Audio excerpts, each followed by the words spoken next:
आज के अंक में हम बात करेंगे भारत में पर्यटन और राष्ट्रमंडल खेलों से जुड़े मुद्दे पर। किस तरह दिल्ली को इस अंतर्राष्ट्रीय घटना के लिए किया जा रहा है तैयार और किस तरह की जा सकती है इसके लिए तैयारी, इस पर बात करने के लिए हमारे साथ आज स्टूडियो में मौजूद हैं सुभाष गोयल, जो कि एसोसिएशन की टूरिज्म कमेटी के चेयरमैन है। शुक्रिया आपका सुभाष जी यहाँ पर आने के लिए। सुभाष जी, हमने बहुत पहले टूरिज्म मिनिस्ट्री ने एक अभियान चलाया था, अतिथि देवो भव, और फिल्म स्टार आमिर खान उसके ब्रांड एम्बेसडर बने। तमाम विज्ञापन आते थे लोगों को ये बताने के लिए कि अतिथि आते हैं तो उनका सम्मान करना चाहिए। भारत में परंपरा रही है, ये लोगों को बार बार याद दिलाना पड़ रहा था।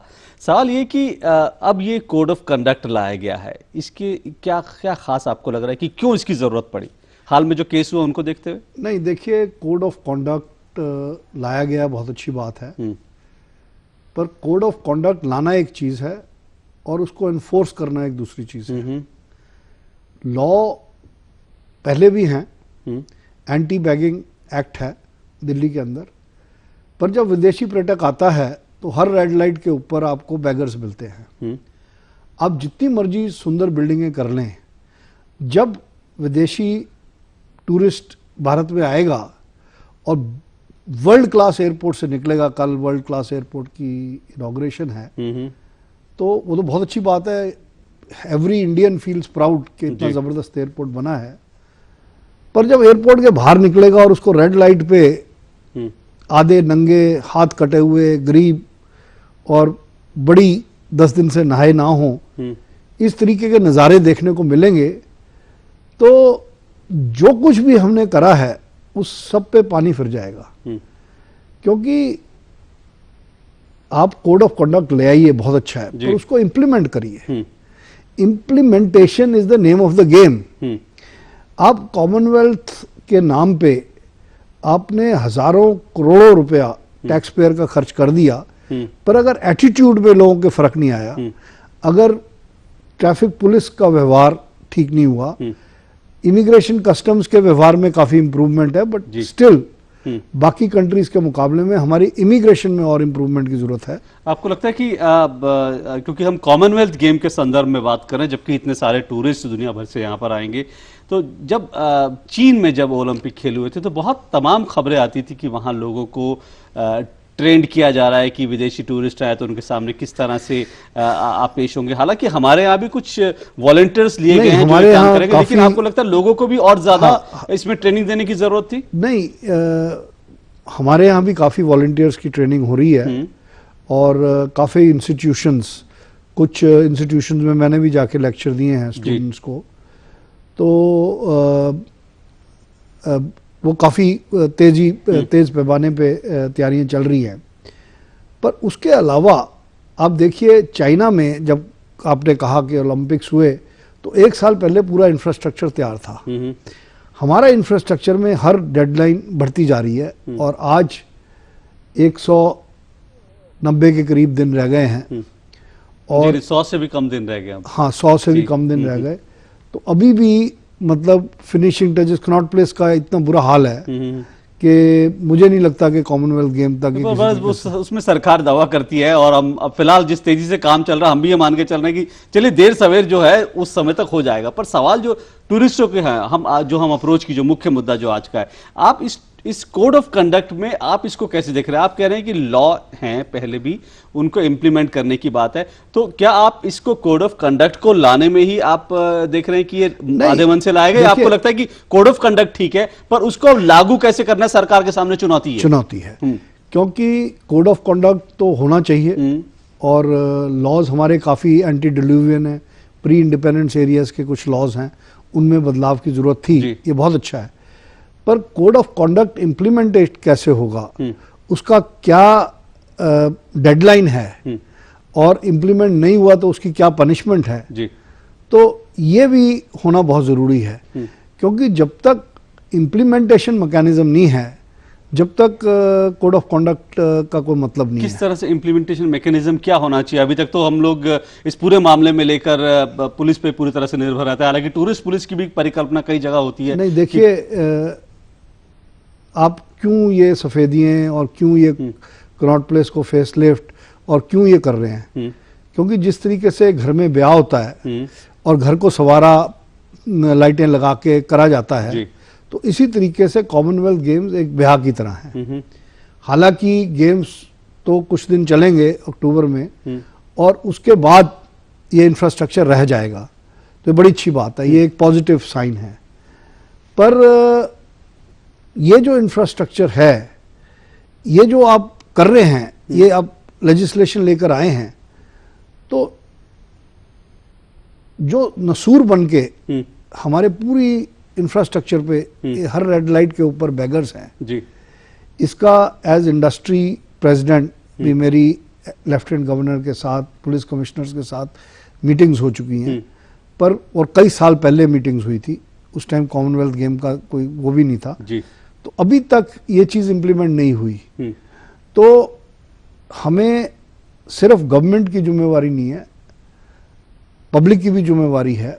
एक पब्लिक प्राइवेट पार्टनरशिप के महत्व, जो अतिथि देवो भवो का जो इन्होंने स्लोगन है, और कुछ बड़े अच्छे मिनिस्ट्री ऑफ टूरिज्म ने एड्स भी निकाले थे टेलीविजन में, उसका असर ज़रूर हुआ है टैक्सी ड्राइवर्स पे, इन पे उन पे। तो इसी तरीके से सिविक अथॉरिटीज़ को और पुलिस को और सोशल अथॉरिटीज़ को मिलके ये जो एक नसूर बन के हमारी पूरी दिल्ली के ऊपर बैगर्स छाए पड़े हैं। पर इसमें फिर अब मैं वही बात जोड़ रहा हूँ कि इसमें आपको भी ध्यान होगा कि एक कानून आया था और ये कहा गया था कि जो लोग चौराहों पर जो है भिखारियों को भीख देने वाले जो लोग हैं, जो गाड़ी चलाने वाले, उनके ऊपर भी जो है जुर्माना लगाया जाएगा। लेकिन हम देखते हैं कि दरअसल इस तरह के कानून बनते जरूर हैं पर इम्प्लीमेंट नहीं होते। आज भी चौराहों पर जो है कहीं पर भी अगर आप किसी बेगर को भीख देते हैं तो उसको कहीं आज तक किसी गाड़ी वाले को पकड़ा नहीं गया। देखिए ऐसा है कि आप गाड़ी वाले को तो कह देंगे, पकड़ लेंगे, बट जो फॉरेन टूरिस्ट आ रहा है उसको तो आपके लॉ का नहीं पता। उनको ये तो नहीं पता कि ये प्रोफेशनल बैगर्स हैं, गैंग्स हैं जी, जो ऑपरेट कर रही हैं। तो वो उनको एक घृणा भी आती है और तरस भी आता है, और वो अगर पैसे देते हैं आप उनको कैसे पकड़ोगे?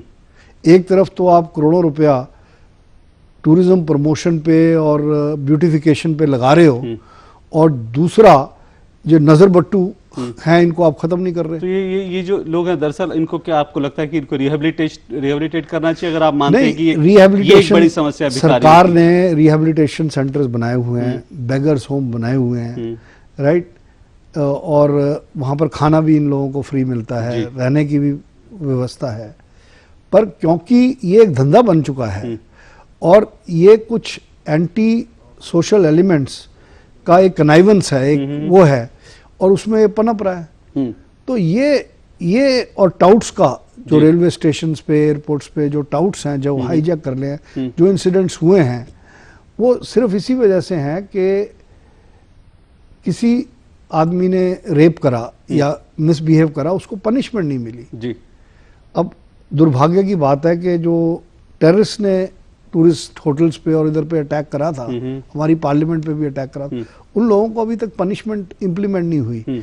तो हमारा जो लॉ हमने बनाया है, कोड ऑफ कॉन्डक्ट बनाना बड़ा अच्छा है, पर things have to be time bound जी। अगर पर बीच में हमें ये सुभाष जी, हमने देखा था राजस्थान में एक टूरिस्ट का जब रेप हुआ था तो फास्ट ट्रैक अदालत ने शायद मेरे ख्याल से 18 दिन के अंदर अंदर फैसला सुना दिया था। आपको लगता है इस तरह की चीजें और ज्यादा करने की, जिससे मैसेज सही जाए? हाँ, ये बिल्कुल आपने सही कहा, you have hit the nail on the head, कि फास्ट ट्रैक डिसीजंस जी, टूरिस्टों पे कोई अत्याचार हो, टेररिस्टों पे कोई टेररिस्ट अटैक हो, जब तक उस पे फास्ट ट्रैक आप पनिशमेंट्स नहीं करेंगे, it will not be a deterrent जी। कोई भी इंसिडेंट हो जाए उसकी फास्ट ट्रैक पनिशमेंट होनी चाहिए। जब तक फास्ट ट्रैक पनिशमेंट नहीं होगी, ये सारा लेजिस्लेशन बेकार है। इसमें एक चीज और जो खास करके अखबारों ने जिस तरह से इस कोड ऑफ कंडक्ट की व्याख्या की है कि जब जो टूरिस्ट आएगा, विदेशी टूरिस्ट आएगा, उसको भी जो भारतीय सेंटिमेंट्स के बारे में बताया जाएगा, तो बहुत से अखबार इसकी व्याख्या कर रहे हैं कि आप किस तरह से कपड़े पहने, किस तरह के नहीं पहने, अपनी स्किन शो कम से कम कर। क्या ये एक नेगेटिव फैक्टर हो सकता है विदेशियों के लिए? ये तो सुपरफिशियल चीजें हैं। मतलब आपके पास कितने दिन पड़े और कितने लोगों को आप बता सकेंगे जी। मिलियंस एंड मिलियंस की आबादी है और 1-2 मिलियन रोज दिल्ली शहर में गांव से लोग आते हैं, उनको आप क्या नहीं, मैं टूरिस्टों की बात कर रहा हूँ सुभाष जी, की टूरिस्ट जो आते हैं उनको ये बताया जाए कि किस कोई तरह के। किसी कंट्री में ऐसा नहीं बताया जाता। एक जमाने में कम्युनिस्ट कंट्रीज या एक दो जो बहुत फनेटिक जी कंट्रीज हैं जहाँ पर के and we are not a fanatic country, हमारी ओपन सोसाइटी है, डेमोक्रेटिक सोसाइटी, और यही भारत की शान है। तो आप उसको कर्ब नहीं कर सकते। You will not make India a laughing stock कि आप इस तरीके के कपड़े पहनिए, ये करिए। ये आपको पुराने जमाने के कम्युनिस्ट कंट्रियों में हुआ करता। तो सुभाष गोयल जी हमारे साथ है। सुभाष जी, राष्ट्रमंडल खेलों में हम कितने पदक जीतेंगे ये तो बात की बात है, लेकिन क्या दिल्ली दिल जीत पाएगी जो सैलानी यहाँ आ रहे हैं?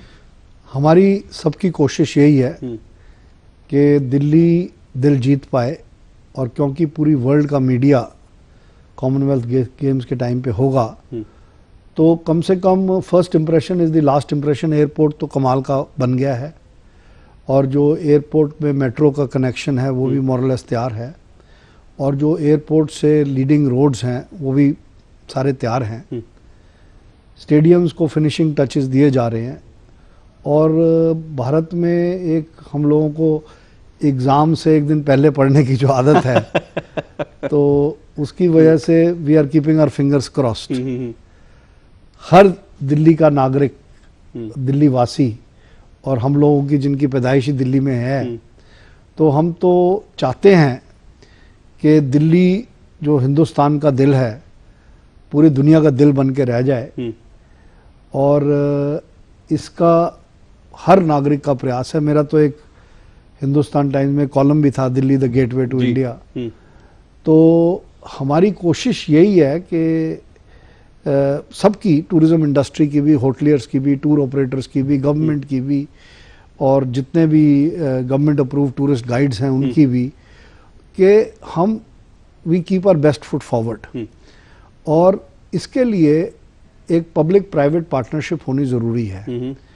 पब्लिक गवर्नमेंट का सहयोग दे सकती है, कोऑपरेट कर सकती है, पर इसके साथ साथ जो लॉ है या सिक्योरिटी है वो सरकार की जिम्मेवारी है। मैं लॉ और सिक्योरिटी के मुद्दे पर आऊंगा, लेकिन उससे पहले एक बात जो आपने दिल्ली की बात की, दिल्ली तैयार है, पर दिल्ली के लोग क्या तैयार हैं? क्योंकि अभी भी हम देखते हैं दिल्ली में कुछ कल्चर जो है, संस्कृति अगर कहें तो दिल्ली में कुछ चीज़ें ऐसी हैं जो कि बहुत अभियान भी चलाए गए। हमने देखा कुछ रेडियो जो स्टेशन से उन्होंने चलाया, अखबारों ने चलाया कि आप इधर उधर कूड़ा मत फेंकिए, इधर उधर जाकर आप कम से कम लघु शंका मत कीजिए। पर दिल्ली के लोग हमने टूरिस्ट इंडस्ट्री की तरफ से कई बार कहा है, और मैंने किताब भी लिखी है, poverty eradication and economic development through tourism. उसमें हमने यही कहा है कि जो पब्लिक हेल्थ एंड हाइजीन, ये सिर्फ दिल्ली की प्रॉब्लम नहीं है, पूरे भारत की प्रॉब्लम है। ये प्राइमरी स्कूल से एक कंपल्सरी सब्जेक्ट होना चाहिए हर स्कूल के अंदर जी। जब तक बच्चा बचपन से सफाई नहीं सीखेगा, हमारी आदत है हम घर को तो साफ रखेंगे, कूड़ा बाहर फेंक देंगे। तो ये 1 साल के अंदर या 6 महीने के अंदर या 100 दिन के अंदर ये आप इंजेक्शन की तरह इंजेक्ट नहीं कर सकते। तो ये तो एक लॉन्ग टर्म विजन होना चाहिए। 14-15 दिन का गेम्स हैं, 5-10 दिन, महीना लगा लीजिए, आगे पीछे लोग रहेंगे। उसके बाद क्या होगा कि टूरिज्म हमें सिर्फ कॉमनवेल्थ गेम्स के नहीं चाहिए, हमें हमेशा चाहिए। बिल्कुल, हमें एक ये ऐसी इंडस्ट्री है जो कि वर्ल्ड की लार्जेस्ट एम्प्लॉयमेंट जनरेटर है, जो करोड़ों लोगों को रोजगार दे सकती है और इस देश से गरीबी हटा सकती है। और क्योंकि हमारी सरकारों की मैंडेट भी गरीबी हटाना है, इसलिए हमें टूरिज्म को एक लॉन्ग टर्म पर्सपेक्टिव के साथ देखना चाहिए। ये नहीं कि सिर्फ कॉमनवेल्थ गेम्स हैं तो उसके लिए हम तैयारी कर रहे हैं, उसके बाद हम सो गए। ये जो पब्लिक हाइजीन और क्लीनलीनेस की बात है, अब आप देखिए, पुरानी दिल्ली है हमारी, एक्चुअली जो हेरिटेज है, चांदनी चौक है, परोंठे वाली गली है, दरीबा है, आपके जितनी गलियां हैं। अब आप इजिप्ट में चले जाइए, इज़राइल में चले जाइए, मिडिल ईस्ट की कई कंट्रीज, टूनिशिया में चले जाइए, वहाँ पर सारी गलियों को इन्होंने साफ करके टूरिस्ट सोवेनियर शॉप्स बनाया हुआ है जी। अब आप नई दिल्ली को तो लेपापोती कर दी, पुरानी दिल्ली में वही गद्दी नालियाँ हैं, वही बुरी हालत है, जो कि टूरिस्ट वहाँ काफ़ी जाता है, वहाँ जाता है काफ़ी। तो ये जो कैंपेन है, ये आप समझिए कि कॉमनवेल्थ गेम्स एक बार एशियन गेम्स के टाइम पे हुआ था जी, और अब कॉमनवेल्थ गेम्स के टाइम पे हम जागे हैं। यानी तो ये बहुत अच्छा है जो भी इंफ्रास्ट्रक्चर बन रहा है, पर इस मोमेंटम को हमें एक मूवमेंट के तौर पे, एक नेशनल मूवमेंट के तौर पे सिर्फ दिल्ली तक सीमित नहीं रखना, सिर्फ नई दिल्ली तक सीमित नहीं रखना। हमारे दिल्ली के जो पुरानी दिल्ली की गलियां हैं जी, और जो दिल्ली के आसपास रिफ्यूजी कॉलोनीज हैं या दूसरी जो रीसेटलमेंट कॉलोनीज हैं, जी, जो गिरे हुए तबकों की कॉलोनीज हैं, वहां पर आप देखिए ना तो वहां सड़क बनी है, यहाँ पर तो टूरिस्ट तो जर्नलिस्ट तो खासकर वहां जाएंगे जी, और वहां की फोटोएं लेंगे। तो ये हमें संकल्प लेना चाहिए कि Commonwealth game should be the beginning for a quest for Olympics. बिल्कुल, बहुत आपने कहा और सही। ओलंपिक्स की तैयारी हमें करनी है, और वो सिर्फ नई दिल्ली तक सीमित ना रहे, इसको कंपल्सरी सब्जेक्ट बनाना है क्लीनलीनेस को।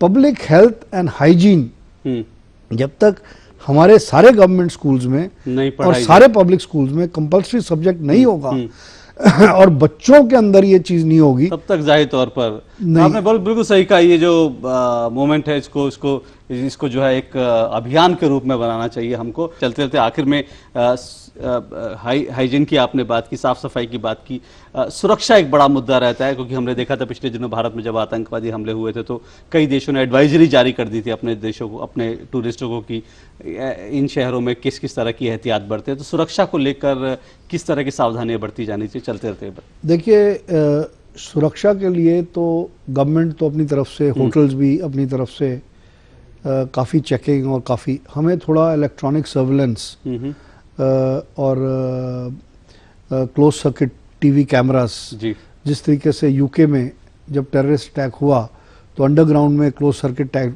की रिकॉर्डिंग से, तो पूरे दिल्ली में और मेन मेट्रोज में और गेटवे सिटीज़ में हमें क्लोज सर्किट कैमरास के जाल बिछा देने चाहिए। और दूसरा, पब्लिक को, क्योंकि जब तक पब्लिक की आंखें, कोई भी चीज़ उन्हें ज़रा सी भी नज़र आए, तो जो हेल्पलाइंस गवर्नमेंट ने डिस्प्ले करी हुई हैं या जो पुलिस कंट्रोल रूम के नंबर 100 नंबर है, उस पर इमीडिएटली फ़ोन करें, क्योंकि eternal vigilance is the price for liberty and freedom and security. बिल्कुल, क्योंकि ये सिर्फ पुलिस की या सरकार की जिम्मेवारी नहीं है, बिल्कुल हम सबकी जिम्मेदारी, हर नागरिक की जिम्मेवारी है कि कोई भी इंसिडेंट ना हो, और इसके लिए हमें हर आदमी को सतर्क रहना पड़ेगा। बिल्कुल, बहुत मार्के की बात की, पते की बात की, सबको सतर्क रहना पड़ेगा, क्योंकि ये सिर्फ देश की नहीं, आपकी हमारी सुरक्षा की, हमारी सबकी इज्जत का सवाल है, इज्जत का सवाल है, और जाहिर तौर पर हम सब